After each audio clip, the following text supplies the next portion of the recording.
नमस्कार, मैं हूं संजय शर्मा। आप देख रहे हैं 4 PM news network. Madhya Pradesh में चौंकाने वाला फैसला, मोहन यादव नए मुख्यमंत्री। निगाह अब भारतीय जनता पार्टी की यादव वोटों पर है। मध्य प्रदेश का हिस्सा, उत्तर प्रदेश का हिस्सा, यादव वोटों पे नजर है क्योंकि उत्तर प्रदेश में कोई खेला ना हो जाए, इसके लिए दिल्ली दरबार बहुत चिंतित है। तो समाजवादी पार्टी के वोटरों पे निगाह लगा दी है दिल्ली कमान ने। लेकिन ये फैसले क्यों हो रहे हैं, कौन ले रहा है, मोहन यादव का नाम कहां से आया, और क्या राजस्थान में एक बड़ी चुनौती दे दी है वसुंधरा ने। मध्य प्रदेश तय हो गया, राजस्थान तय नहीं हो पा रहा। मैं ले चलता हूं आपके उन पत्रकार के पास जिनको मेरे हिसाब से राजनीति की सबसे ज्यादा जानकारी रहती है। 1.5 दर्जन से ज्यादा किताबें लिखी हैं, टीवी चैनलों का चर्चित चेहरा है वो। एक लंबा अनुभव, 1 दशक का, 2 दशक का लंबा अनुभव पत्रकारिता का और राजनीति से जुड़े मुद्दों का। तो मैं सीधे डॉक्टर अभय दुबे के पास ले चल रहा हूँ। स्वागत है अभय जी आपका। और एक बड़ा घटनाक्रम, अचानक मोहन यादव का नाम सामने आया। ये कौन सी रणनीति है प्रधानमंत्री नरेंद्र मोदी और अमित शाह की कि बुलाई तो बैठक दल, विधायक दल की जाएगी, लेकिन पर्ची जेब से किसी ऐसे नाम की निकलेगी जिसकी किसी ने कल्पना नहीं करी हो। ये कौन सा खेल खेलते हैं ये लोग? देखिए, ये खेल तो उन्होंने पहले से सेट कर रखा था। ठीक जिस तरीके से उन्होंने झारखंड के मुख्यमंत्री का नाम पहले से सेट कर रखा था, मुझे लगता है कि ये खेल उन्होंने मध्य प्रदेश में भी सेट कर रखा था। और इसीलिए पूरे विधायक दल को मोबिलाइज किया गया, उसको समझाया गया लगातार कि आपको किसके नाम पे वोट देना है, और उन लोगों ने मोहन यादव के नाम पे वोट दिया। इस तीर से जो भाजपा आला कमान है वो कई शिकार करना चाहता है। पहला शिकार तो उसने ये किया कि एक ओबीसी मुख्यमंत्री को हटाया, उसकी जगह किसी दूसरे ओबीसी को लाना था। दूसरे ओबीसी, चर्चित ओबीसी केवल प्रहलाद पटेल सामने थे, प्रहलाद जो लोधी जाति के हैं। लेकिन आपको ध्यान होगा प्रहलाद पटेल एक बार भाजपा छोड़ भी चुके हैं। तो ये उनके नाम के साथ में एक एक एक ऐसा, मतलब एक क्रॉस लगा हुआ था उनके नाम के साथ में, जिससे उनके पॉइंट्स कम हो जाते थे प्रहलाद पटेल के। हालांकि मुझे लगता था कि ये वो उनके अंदर बाकी सारी योग्यताएं हैं मध्य प्रदेश का मुख्यमंत्री बनने बनने के लिए, लेकिन शायद यही वजह रही होगी। और दूसरे, आला कमान ये भी कहना चाहता था कि वो आ, जिन लोगों को उन्होंने चुनाव लड़वाया है, जिन्होंने केंद्र से अपदस्थ करके उन्होंने राज्यों में भेजा है, तो ये मैसेज नहीं देना चाहता है कि जिसको वो केंद्र से अपदस्थ करके राज्यों में भेजेंगे उसको कोई खास पोजीशन दे दी जाएगी। हालांकि यहाँ पोजीशन दी गई है, नरेंद्र सिंह तोमर को उन्होंने विधानसभा अध्यक्ष बनाया है यहाँ पर। लेकिन आप देखिए, दोनों उप मुख्यमंत्री बनाए हैं, उसमें ऐसा कोई व्यक्ति नहीं है जो कि केंद्र से आया हो। और दूसरी बात यह है कि जो आपने अभी यादव वोटों वाला बात उठाई, समाजवादी पार्टी के उत्तर प्रदेश वाले, वो बिल्कुल ठीक आपने कहा। लेकिन ये यादव वोटों वाला मसला इससे भी ज्यादा बड़ा है। देखिए, पूरा उत्तर प्रदेश यादव वोटों के लिए लिहाज से बहुत महत्वपूर्ण है। बिहार यादव वोटों के लिहाज से बहुत महत्वपूर्ण है। हरियाणा में एक बहुत बड़ी अहीरवाल की बेल्ट है जो यादव वोटों के लिहाज से बहुत महत्वपूर्ण है। मध्य प्रदेश में पूरा चंबल ग्वालियर रीजन जो है और बुंदेलखंड का इलाका जो है, उसमें 50 लाख यादव वोट हैं, छोटे वोटे नहीं। और खुद ये मोहन यादव मालवा रीजन से आते हैं, मालवा क्षेत्र से आते हैं।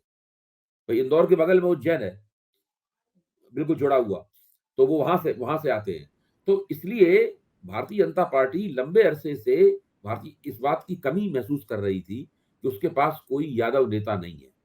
अब जब वो उत्तर प्रदेश में भारतीय जनता पार्टी किसी यादव को मुख्यमंत्री बना नहीं सकती, बिहार में उसकी हैसियत नहीं है किसी को मुख्यमंत्री बनाने की भारतीय जनता पार्टी की, हरियाणा में और पहले से ही मनोहर लाल खट्टर को उसने पूरी बागडोर दे रखी है, और फिर मुख्यमंत्री, वो प्रधानमंत्री के चहेते हैं, तो अब उनको हटाया नहीं जाएगा। तो मध्य प्रदेश में ही उनके पास एक मौका था जहां पे वो एक नेता को, यादव नेता को मुख्यमंत्री बनाए और उसको एक धीरे धीरे करके ऐसी बड़ी हस्ती में तब्दील करें। तो बीजेपी के छापामार दल का नेतृत्व करते हुए वो उत्तर प्रदेश, बिहार और हरियाणा के यादवों के ऊपर वो छापे मारे, यादव वोटों के ऊपर वो छापेमारी करेंगे, इनके नेतृत्व में पूरी छापेमारी की जाएगी। तो ये जो उन्होंने किया है, उससे बिल्कुल स्पष्ट हो गया है कि भारतीय जनता पार्टी लोकसभा चुनाव में 2024 में यादव वोटों को भी अपनी ओर खींचने की उम्मीद रखती है। कितने खींच पाएगी, कितने नहीं खींच पाएगी, ये एक अलग बात है, लेकिन कुछ ना कुछ वो यादव वोटों को अपनी ओर खींचने की वो कोशिश करेगी। अच्छा, इनके पास प्रशासनिक अनुभव भी है। शिवराज सिंह चौहान मंत्रिमंडल में 2 बार मंत्री भी रह चुके हैं और संघ और भारतीय जनता पार्टी के कार्यकर्ता हैं, 84 से लगे हुए हैं, साधारण परिवार से आए हैं। तो बाकी और दूसरे, जब कभी आप गूगल में टाइप करते हैं कि मध्य प्रदेश के यादव नेता, तो इनका कहीं नाम आता था, बाकी इनका नाम कहीं नहीं आता था। तो एक तरह से बिल्कुल ये सबको चौंकाने वाली ही पसंद साबित हुए हैं। अब देखना ये है कि क्या ये भारतीय जनता पार्टी की उम्मीदों पर खरे उतर पाएंगे? क्या ये मध्य प्रदेश की जो जटिल राजनीति है, उसको साध पाएंगे? आप देखिए, ज्योतिरादित्य सिंधिया के अरमानों पर पानी फिर गया। शिवराज सिंह चौहान के मन में अगर कोई झांक कर देगा तो वो बहुत बहुत नाराज होंगे इस वक्त। हालांकि उनके मुंह पे हमेशा मुस्कान ही रहती है, वो कुछ भी हो जाए वो मुस्कुराते ही रहते हैं, लेकिन वो बहुत ज्यादा नाराज होंगे। और प्रहलाद प्रहलाद पटेल के से आप पूछिए, वो भी हमेशा बहुत विनम्र बात बोलते हैं, लेकिन उनके मन में भी अगर आप झांक कर देखें तो वो भी बहुत ही कुपित होंगे कि ये क्या किया इन्होंने हमारे साथ। अब नरेंद्र सिंह तोमर सोच रहे होंगे कि चलो बच गए, कुछ तो हमारे पद मिला और उनको विधानसभा अध्यक्ष उनको बना दिया गया। एक यहाँ मैं एक नाम और एक नाम और कैलाश विजयवर्गीय, कैलाश विजयवर्गीय। उनके बनने की खैर मुझे पहले भी उम्मीद नहीं थी। अच्छा, एक और बात कहूंगा, अगर आप छत्तीसगढ़ के मॉडल पर गौर करें, छत्तीसगढ़ में इस तरह नेतृत्व का परिवर्तन हुआ है, तो आप उसमें देखें कि उसमें रमन सिंह ने काफी चतुराई से काम लिया। रमन सिंह ने जिस तरीके से अपनी पॉलिटिकल हैजिंग की, वो अपने आप में एक नमूना है कि पुराने नेताओं को जिनका महत्व कम होता जा रहा हो, उन्हें किस तरह अपने आप को अपना बचाव करना चाहिए। रमन सिंह ने कह दिया कि मैं मुख्यमंत्री की रेस में हुई नहीं, अगर मुझे जिम्मेदारी दी जाएगी तो मैं जरूर पूरी करूंगा, लेकिन मना नहीं करूंगा, लेकिन मैं रेस में नहीं हूं मुख्यमंत्री की। उन्होंने अपने आप को मुख्यमंत्री का चेहरा मानने से इनकार कर दिया। इसके बाद में क्या हुआ, नतीजा सबका क्या निकला? नतीजा ये निकला कि जो व्यक्ति बना वो रमन सिंह का खास आदमी है, और खुद रमन सिंह को विधानसभा का अध्यक्ष भी बना दिया गया। इस तरह देखा जाए, पुराने नेताओं में केवल रमन सिंह है जिनके दोनों हाथों में सुगंध लड्डू है। मुख्यमंत्री उनका नजदीकी व्यक्ति है, और जाहिर है वो 15 साल मुख्यमंत्री रह चुके हैं, काफी उनकी राय मशवरे से छत्तीसगढ़ का शासन प्रशासन चलाया जाएगा। दूसरे, रमन सिंह के बेटे के ऊपर करप्शन के आरोप हैं। सब लोग जानते हैं कि पिछले 15 साल के शासन में उन्होंने बहुत चांदी काटी है, तो वो उसको सुरक्षा पूरी मिल गई, उसके खिलाफ अब कुछ नहीं होगा। तो रमन सिंह ने अपनी जो पॉलिटिकल हैजिंग की है वो बहुत जबरदस्त की है, और लेकिन इन लोगों ने कोई पॉलिटिकल हैजिंग करने की जरूरत नहीं समझी। इन सब लोगों को लगता था कि ये सब लोग मुख्यमंत्री बनने के लिए उतावले हैं, वो गले पे उसी तरह पटके डाले हुए। यहाँ तक कि भाजपा भोपाल में भाजपा कार्यालय के सामने नारे भी लगवाए गए। अब वो किसके किसके समर्थकों ने नारे लगाए ये अभी तक समझ में नहीं आया है, लेकिन वहां मैंने ट्वीट किया है, उसमें नारे लग रहे थे, मामा जिंदाबाद, मामा की वापसी, खूब जम के मामा जिंदाबाद नारे लग रहे थे। देखिए, शिवराज सिंह चौहान के समर्थक, शिवराज सिंह चौहान ने अपना नाम इस कटवा लिया। इन 3 पुराने नेताओं में केवल शिवराज सिंह चौहान के सामने ही मौका था कि कुछ कोई आउटसाइड चांस था, लेकिन उन्होंने अपना नाम कटवा लिया। देखिए, जहां तक राजस्थान का सवाल है, वसुंधरा राजे। अभय जी, मैं भी मध्य प्रदेश से एक दो चीज पूछना चाहूंगा आपसे। नरेंद्र सिंह तोमर के बेटे के 500, 700, 800, 1000 करोड़ के लेन देन के वीडियो वायरल हुए। विदेश में बैठे व्यक्ति ने आरोप लगाए, गंभीर आरोप लगाए, सबूत दिखाया, वीडियो दिखाए, उसकी जांच नहीं हुई। एक एफआईआर हुई, एफआईआर में कोई जांच प्रगति नहीं हुई। लेकिन एक सेंट्रल मिनिस्टर रहे व्यक्ति के घर पे, जो प्रधानमंत्री के घर से कुछ ही दूरी पे घर था, उसने कहा कि पार्सल भिजवाया, उसके घर पे पैसे का लेन देन, वीडियो भी थे। इतना बड़े आरोप के बाद जब कांग्रेस के सांसद के घर 300 करोड़ कैश मिलता है तो देश भर में प्रदर्शन होता है। लेकिन मोदी सरकार के कैबिनेट मिनिस्टर रहे व्यक्ति का बेटा इस तरह की डील कर रहा है, और आरोप था वो गांजे की खेती के लिए और चरस की खेती के लिए क्या क्या विदेश में जमीन ले रहा है। ऐसी तमाम बातें उस वीडियो में हैं। हमारे यहाँ भी मयूर जानी ने उसका वीडियो किया उस शख्स का, कि कैसे वो जेल से बाहर भागा, कौन उसको सिक्योरिटी देता था, कैसे हुआ। और मिनिस्टर के घर के वीडियो थे, दिखाई दिए दे रहे थे, वो किसी ने खंडन भी नहीं किया। नरेंद्र सिंह तोमर ने नहीं कहा कि मेरे घर का वीडियो नहीं है ये। उसके बावजूद भी विधानसभा अध्यक्ष, इतना जिम्मेदार पद, एक ऐसे व्यक्ति पे जिसमें इतने गंभीर करोड़ों के लेन देन के आरोप हो, ये नैतिकता की कहां परिभाषा है कि विधानसभा का अध्यक्ष वो। आप भारतीय जनता पार्टी से किसी भी किस्म की नैतिकता की अपेक्षा मत कीजिए। ये उसी वक्त तय हो गया था जब भारतीय जनता पार्टी के अध्यक्ष बंगारू लक्ष्मण कैमरे के ऊपर नकद रिश्वत लेते हुए पकड़े गए थे, तो उनको अध्यक्ष पद तो छोड़ना पड़ा, और वो राजनीति से कुछ दिनों के लिए बेदखल भी हो गए। लेकिन उनके परिवार को लगातार भारतीय जनता पार्टी टिकट देती रही और उनके परिवार को राजनीति में लगातार आगे बढ़ाया जाता रहा। और बंगारू लक्ष्मण ने जो दस्तावेज बनाया था दलितों, पिछड़ों और आदिवासियों के बीच में अध्यक्ष के रूप में भाजपा कैसे बने, वो भाजपा का अभी भी एक केंद्रीय दस्तावेज है। भाजपा उसी दस्तावेज की जो नीति वक्तव्य था उनका, उसी नीति वक्तव्य में जो सूत्र थे उनके ऊपर चलती है भाजपा। बंगारू लक्ष्मण अभी भी भाजपा के नेताओं में उनका इतिहास, नेताओं के इतिहास में उनका एक महत्व है, जबकि वो कैमरे के ऊपर पैसा लेते हुए पकड़े गए थे। इसके बाद में जूदेव वहां पे पैसा लेते हुए पकड़े गए, आपको याद होगा। वो उन्होंने एक वो डायलॉग पैसा, क्यों डायलॉग हाँ, कौन सा था भाई जी? वो खुदा भी नहीं है, लेकिन खुदा की कसम खुदा से कम भी नहीं है। खुदा से कम भी नहीं है। हाँ। खुदा से कम भी नहीं है। ये जो उन्होंने डायलॉग बोला था, वो तो ऐतिहासिक डायलॉग है।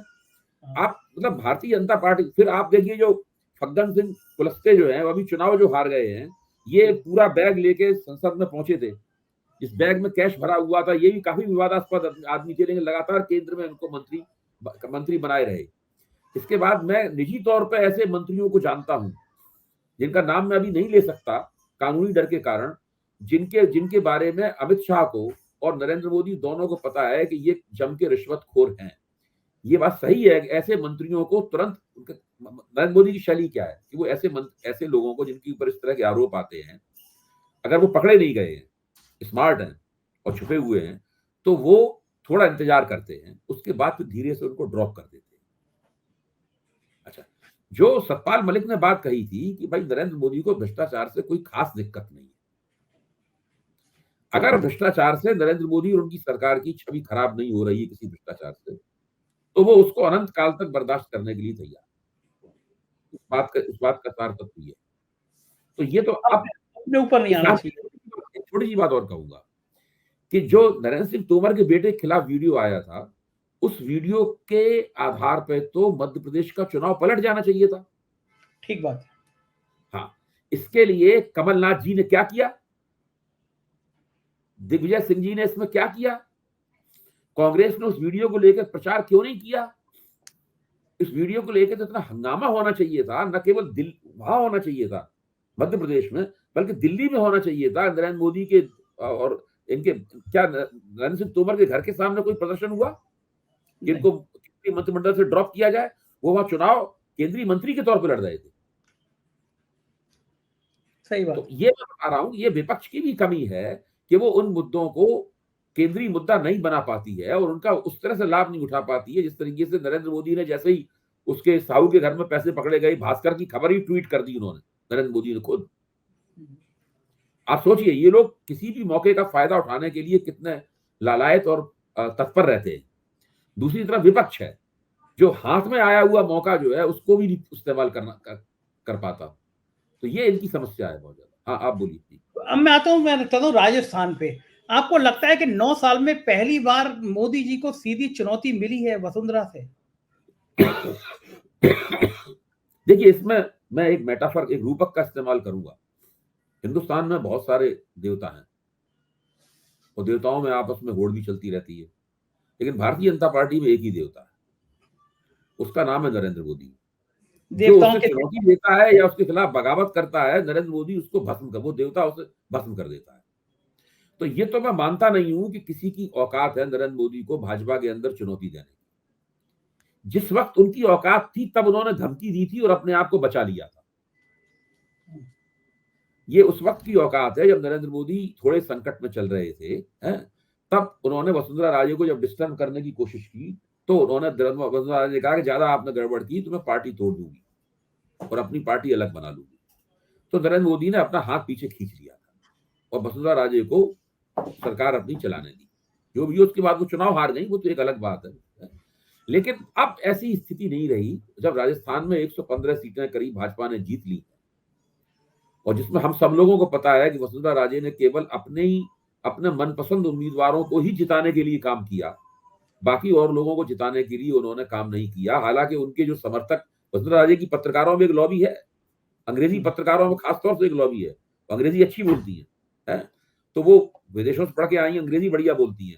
तो दिल्ली के अंग्रेजी के पत्रकार जब वो केंद्र में मंत्री थी तो उनको बहुत पसंद करते थे वसुंधरा राजे को, तो वो यहाँ पर उनके पक्ष में प्रचार करते रहते हैं वो लोग। तो वो वो लगातार लुटियन इस बात को कहते हाँ, वो लुटियन उनको लगातार हाँ, लुटियन लगातार जो लॉबी लीड लॉबी जो है ना, वो उनको लगातार पुश करती रहती है। इसके बाद भाजपा के जो परंपरागत किस्म के कार्यकर्ता हैं, नेता हैं, जो नीचे से उठ के आए हैं, वो उनको बहुत ज़्यादा पसंद नहीं करते। क्योंकि भाजपा के बहुत सारे नेता ऐसे हैं जो कि जैसे यही आप देखिए ये जो यादव मुख्यमंत्री बने हैं ये भी नीचे से उठ के आए हैं। ये कोई एलीट घराने के नहीं है। जो साय मुख्यमंत्री वहाँ बने हैं? वो भी नीचे से उठ के आए हैं, पंच बने थे सबसे पहले। तो वो लोग इस तरह के हैं और तो ये एक ऐसी स्थिति मुझे नहीं लगता कि वसुंधरा राजे विद्रोह करने की स्थिति में है। हाँ, वो नेता चुनने में बाधा डालने उस हद तक बाधा डालेंगी जब तक कि वो अपने लिए थोड़ी-सी सौदेबाजी ना कर लें। अपने बेटे के लिए सौदेबाजी ना कर लें और अपने राजनीतिक पुनर्वास के लिए सौदेबाजी ना कर लें। ये वो ज़रूर करेंगी। इतनी उनकी हैसियत संगठन में है। इतना मैं इतने नंबर उन्हें दे सकता हूँ। इससे ऊपर मैं उनकी राजनीतिक औकात नहीं मानता। वो अपने बेटे को एक मंत्रिमंडल में एक अच्छा विभाग दिलवाएँगी और खुद केंद्र में एक अच्छे मंत्री पद का आश्वासन प्राप्त करेंगी। और अब शिवराज सिंह चौहान है। शिवराज सिंह चौहान बहुत खफा हैं। हो सकता है केंद्र के लोग उनके कान में फुसफुसा दें कि नड्डा के बाद तुम्हारा नंबर है अध्यक्ष बनने का। पर इस टाइप की कोई बात हो सकती है कि अच्छा, ये लाइन पे काम हो सकता है कि नड्डा के बाद शिवराज सिंह चौहान को पार्टी का हाँ, अध्यक्ष बना। नड्डा का कार्यकाल तो समाप्त होने वाला है। हाँ, अब उसके बाद तो एक बड़ा उन्हें नेता चाहिए और एक आदमी जो 18 साल तक मुख्यमंत्री रह चुका है, एक चुनाव भी जितवाया है उसने अभी, भले मुख्यमंत्री आपने नहीं बनाया, लेकिन अगर किसी एक नरेंद्र मोदी के बाद किसी एक नेता का चुनाव जितवाने में योगदान है, तो शिवराज सिंह चौहान का है। इस बात को तो बच्चा-बच्चा भी जानता है। तो उनको केंद्र और भारतीय जनता पार्टी के राष्ट्रीय उपाध्यक्ष वो रह ही चुके हैं। तो उनके लिए अध्यक्ष बनना कैसी वो बन ही सकते हैं अध्यक्ष। ओबीसी जाति के भी हैं। लेकिन जिस तरह से मोदी जी से उनकी पटती नहीं है, ये जनरल चर्चा है, सामान्य चर्चा है कि मोदी शाह से उनकी पटती नहीं है। ऐसे में मोदी शाह रिस्क लेंगे कि पार्टी की कमान एक ऐसे वो व्यक्ति को दी जाए। देखिए वो शिवराज सिंह चौहान इस तरह के व्यक्ति हैं कि वो ठकुर सुहाती करने में माहिर हैं। वो किसी व्यक्ति की मैं चाटुकारिता नहीं कहूँगा, लेकिन वो इतनी प्रशंसा करेंगे नरेंद्र मोदी की, इतनी तारीफ़ें करेंगे। वो अभी से ही उन सीटों का दौरा करना शुरू कर दिया है, जिन सीटों पे भाजपा हारी है। वो कह रहे हैं कि मेरा जीवन का दूसरा लक्ष्य जो आखिरी लक्ष्य जो है, वो नरेंद्र मोदी को दोबारा प्रधानमंत्री बनाने का है। तो ये सब उन्होंने अपने लिए पेशबंदी करनी शुरू कर दी है। तो मैं ये कह रहा हूँ कि नए मुख्यमंत्री को सरकार चलाने में दिक्कत ना हो। ये बड़े-बड़े जो हैवीवेट नेता हैं, ये नेता उनके सामने समस्या न पैदा करें, इसके लिए हर एक को कहीं न कहीं थोड़ा बहुत समायोजित किया जाता है। ये छत्तीसगढ़ में भी किया गया है। ये मध्य प्रदेश में अभी केवल एक व्यक्ति को समायोजित किया गया है, वो नरेंद्र सिंह तोमर को। वो केंद्रीय कैबिनेट रैंक के केंद्रीय मंत्री थे। अब किसी और शिवराज सिंह चौहान को भी कहीं न कहीं समायोजित किया जाएगा, मुझे पूरा यकीन है। अच्छा, मुझे बताइए अभय जी, कि आपको लगता है कि वसुंधरा की नाराजगी की वजह से ये मीटिंग टल रही है? राजनाथ सिंह को पर्यवेक्षक के रूप में जाना था, राजनाथ सिंह वहां गए नहीं, जेपी नड्डा एक-एक विधायक से बात कर रहे हैं, वसुंधरा अपने यहाँ विधायकों की मीटिंग कर रही है। ये जो मीटिंग टल रही है राजस्थान की, इससे क्या ये संदेश नहीं जा रहा कि मोदी जी मन की चला नहीं पा रहे हैं राजस्थान में? देखिए, जब राजनाथ सिंह को बनाया गया था, तभी मुझे थोड़ा ताज्जुब हुआ था कि उनको क्यों बनाया गया। ठीक है, वो राजपूत जाति के हैं, तब इस तरह के अंदाजे लगाए गए थे कि वो वसुंधरा राजे को संतुष्ट करेंगे, उनको समझाएँगे, क्योंकि वो खुद भी राजपूत हैं। लेकिन वो उत्तर प्रदेश के राजपूत हैं, राजस्थान के राजपूत अलग तरह के होते हैं। और राजनाथ सिंह की राजस्थान के राजपूतों में कभी कोई पूछ नहीं गई। तो वो तो मुझे तभी उस वक़्त भी ताज्जुब हुआ था। अब देखिए मुझे लगता ये है कि यहाँ जिस तरह मध्य प्रदेश में एक बिल्कुल नए नाम पे सब लोगों को राज़ी करना था, उसी तरह ये लोग राजस्थान में भी एक बिल्कुल किसी नए नाम पे सबको राज़ी कर रहे हैं। एक ऐसे नाम पे राज़ी कर रहे हैं जिसकी हम लोग कल्पना भी नहीं कर सकते। इसलिए एक-एक को बुला के करवाया जा रहा है। अब देखिए मध्य प्रदेश में एक और व्यक्ति का नाम चल रहा था बाबा बालकनाथ का। हाँ, हाँ, वो राजस्थान भी में, यादव है। हाँ, राजस्थान में। राजस्थान में बाबा बालकनाथ का नाम चल रहा है। अब इससे क्या है, मुझे लगता है कि बाबा बालकनाथ का पत्ता कट गया है। हाँ, वो तो गायब ही हो गए, वो अब दोनों खुद ही एक में ट्वीट आपने करते हैं। यादव को बना दिया है, हाँ, अब दूसरा हाँ, यादव नहीं नेता नहीं बनेगा। हाँ, हाँ। तो उस ये समय में पत्ता ये उस समय में ये माना जा रहा था कि यूपी के योगी को कद कम करने के लिए राजस्थान में एक योगी पैदा किया जा रहा है। दिमाग में ऐसी बातें चल नहीं, रही थी। ये इस तरह भी देखा जा सकता है, लेकिन बालकनाथ में और आदित्यनाथ के बीच में बहुत अच्छे संबंध हैं। एक ही संप्रदाय के हैं दोनों, नाथ संप्रदाय हाँ, के। दोनों एक ही नाथ संप्रदाय के हैं, उनके धार्मिक संस्थागत संबंध भी उनके बहुत ज़्यादा हैं और हुँ, बालकनाथ अपने आप को उनका जूनियर भी मानते हैं और हुँ। अगर आप नाथ संप्रदाय के मुखिया के तौर पे देखें तो उसमें आदित्यनाथ जी की का प्रभाव क्षेत्र ज़्यादा बड़ा है। हाँ, उनकी उनका हैसियत और उनका उनका जो कद है मतलब है, वो बालकनाथ के मुकाबले ज़्यादा बड़ा है। बालकनाथ का मठ उतना बड़ा नहीं है। हाँ, इनका इनका मठ ज़्यादा बड़ा है। एक जी, आखिरी सवाल, तो ये उम्मीद जी की हाँ। जाए कि अब तीनों राज्यों के मुख्यमंत्री का चयन आराम से हो जाएगा, पार्टी के अंदर शांति बनी रहेगी, मोदी जी को कोई चुनौती नहीं मिलेगी? नहीं, कल राजस्थान के मुख्यमंत्री का चयन हो जाएगा।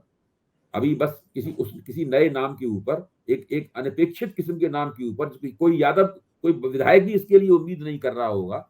एक ऐसे व्यक्ति के ऊपर लोग वहाँ पे एक यूनानिमिटी एक तरह की कंसेंसस जो है ना, बनाने की कवायद वहाँ पर चल रही है। इसी तरीके से वहाँ पे कोई नाम निकलेगा और हम सब लोग फिर थोड़े चकित होके आपस में बहस चर्चा करते हुए पाए जाएँगे।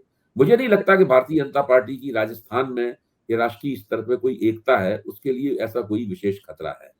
बेचैनियाँ होती हैं, बेचैनियाँ हैं, इसमें कोई शक नहीं। मैं ये मानूँगा और इस बात को हाइलाइट करने में भी मुझे कोई ऐतराज़ नहीं है कि बेचैनियाँ हैं। तो बेचैनियाँ इसलिए हैं कि जब पहले से जमे हुए तमाम नेताओं को, बड़े-बड़े केंद्रीय मंत्रियों को जब नेता नहीं बनाया जाता है और किसी नए व्यक्ति को सामने खड़ा कर दिया जाता है, तब फिर वो बेचैनियाँ एक दूसरा रूप भी ले सकती हैं। उस वक़्त आला कमान को ज़्यादा मेहनत करनी पड़ती है कि अब उनका जो नुमाइंदा है, जिसको उसने नामज़द किया है, हैं? उस नुमाइंदे को सफल बना के दिखाए। बिल्कुल ठीक बात है। बहुत-बहुत शुक्रिया अभय जी, आपने इतना समय दिया और हमें राजनीति को विस्तार से समझाया। धन्यवाद आपका। तो ये थे अभय दुबे जी, ये मध्य प्रदेश, राजस्थान की राजनीति की बातें आपको समझा रहे थे। विस्तार से बता रहे थे कि मोदी की राजनीति और मोदी को चुनौती देने वालों की राजनीति का क्या परिणाम होता है, क्या अंत होता है और कैसे मोदी जी सफल होते हैं। मुझको यकीन है ये परिचर्चा आपको पसंद आई होगी। अपनी राय से अवगत कराइएगा। चैनल को सब्सक्राइब करिएगा, ज्वाइन करिएगा। हमारे राज्यों के चैनल हैं 4PM यूपी, बिहार, गुजरात, महाराष्ट्र, कर्नाटक, राजस्थान, मध्य प्रदेश और बॉलीवुड का भी चैनल शुरू कर दिया हमने 4PM बॉलीवुड। उसे भी सब्सक्राइब करिएगा। थैंक यू, धन्यवाद।